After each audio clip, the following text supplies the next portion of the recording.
It's interesting reading about you, because everything mentions how nice you are. I know you're absolutely pig sick of all that, of course you are. Who wouldn't be? Because you're not really, are you? Well, murdered 3 people on the way here, Mike, but it'll just be in the papers. They'll say they deserved it. They're hanging around with, you know, and... that nice Michael had to murder them. Yeah, it's the best thing he could have done for them. What a nice but the fact of the matter is that there's always been this sort of quite a controversial element in your life. I mean, you mentioned the life of Brandy. I mean, the Pythons were controversial, for God's sake, you know. We frightened old ladies in the street and all that sort of thing. We were the old ladies. Yeah. And also, too, I mean, there was the time when you did a Fish Called Wanda, where, again, you took stick because you portrayed their man with a stammer. And you based that character on your dad, didn't you? Well, that was quite important to me, because John came to me because he said he'd written this wonderful story about a gang heist, and one of the members has a stammer, so at a vital moment, you know, it's very difficult to get the information which they desperately need.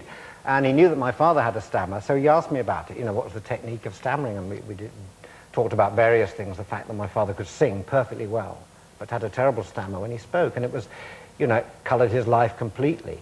But made him withdrawn and things? Well, no, it wasn't made him rather sort of aggressive and a bit cantankerous and frustrated, really, because he was a man with a good sense of humour, but, you know, if you've got a stammer, you can't really address a meeting very well, and he was in management and all that, so he must have come back at the end of the day after a series of small failures.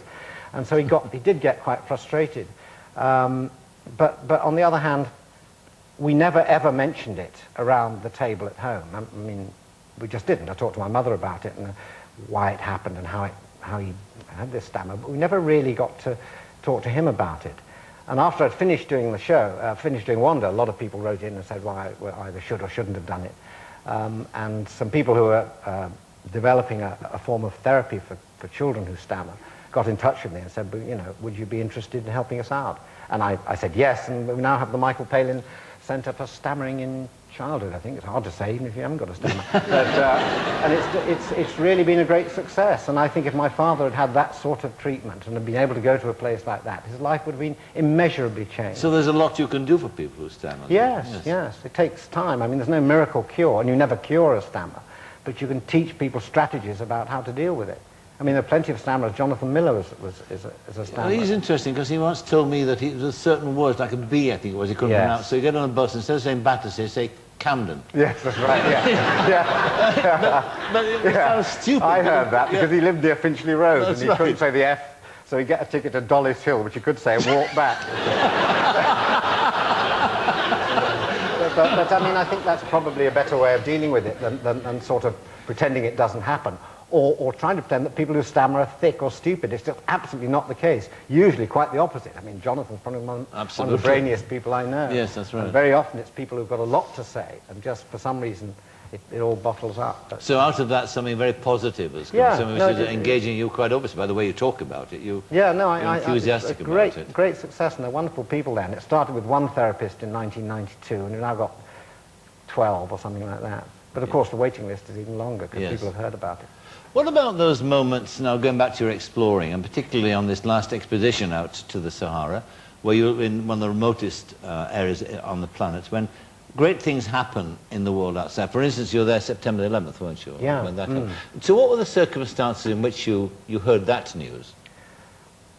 We were in a place called Agadez, which is in Niger, and it's about as sort of remote a town as you will find anywhere, right in the heart of the Sahara.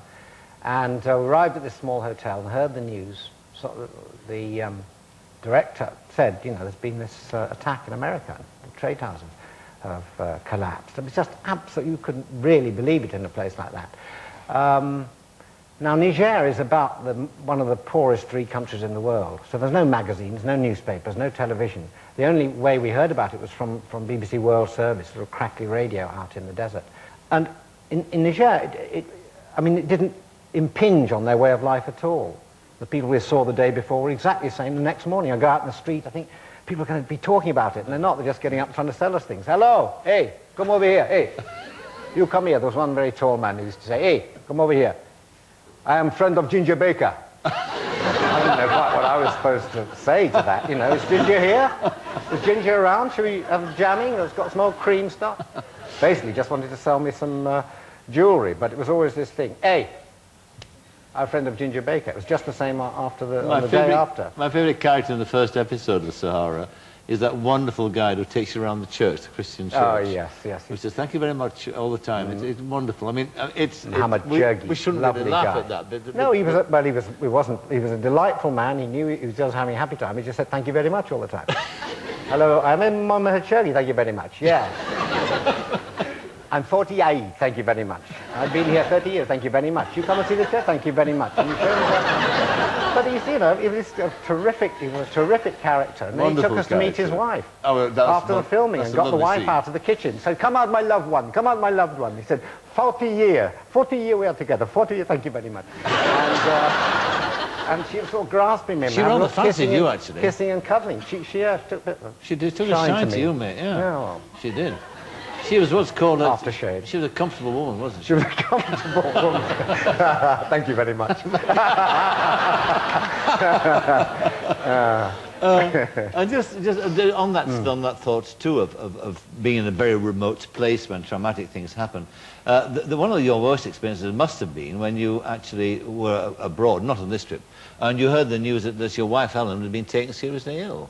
Yeah, yes, that was horrendous. I wouldn't ever want to go through that again. And it happened in Borneo, in a place called Sarawak, and we were upriver. We'd spent 3 days with rather ironically, a tribe of headhunters.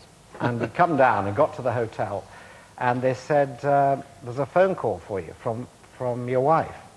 And Helen rings me very rarely when I'm away, because, it's, you know, I ring her usually. And it's always a worry when I hear she's rung, and I think it's going to be the children or some problem like that.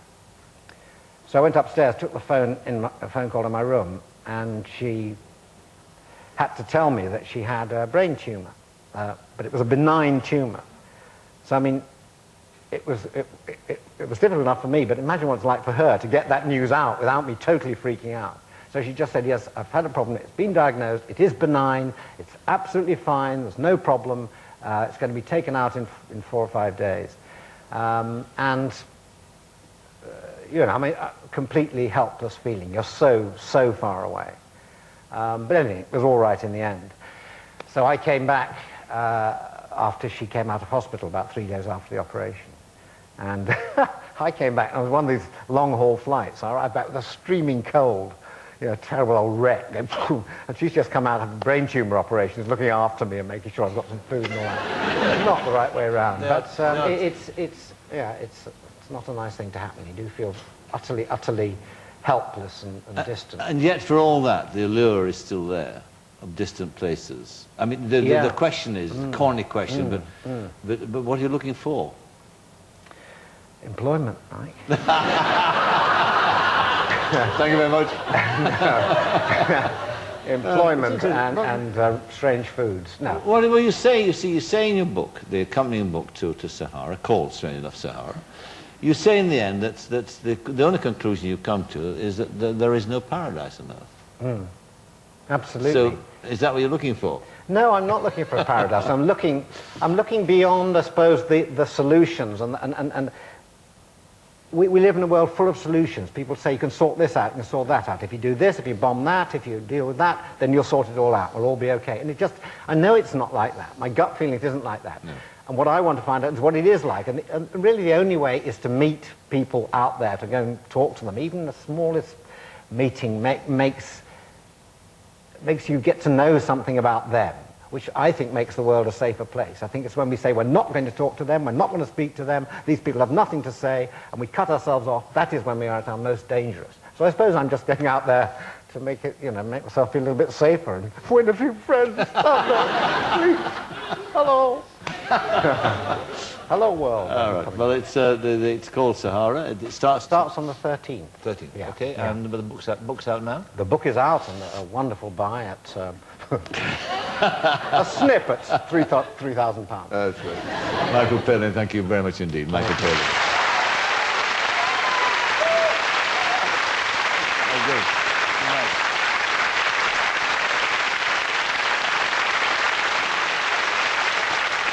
Music.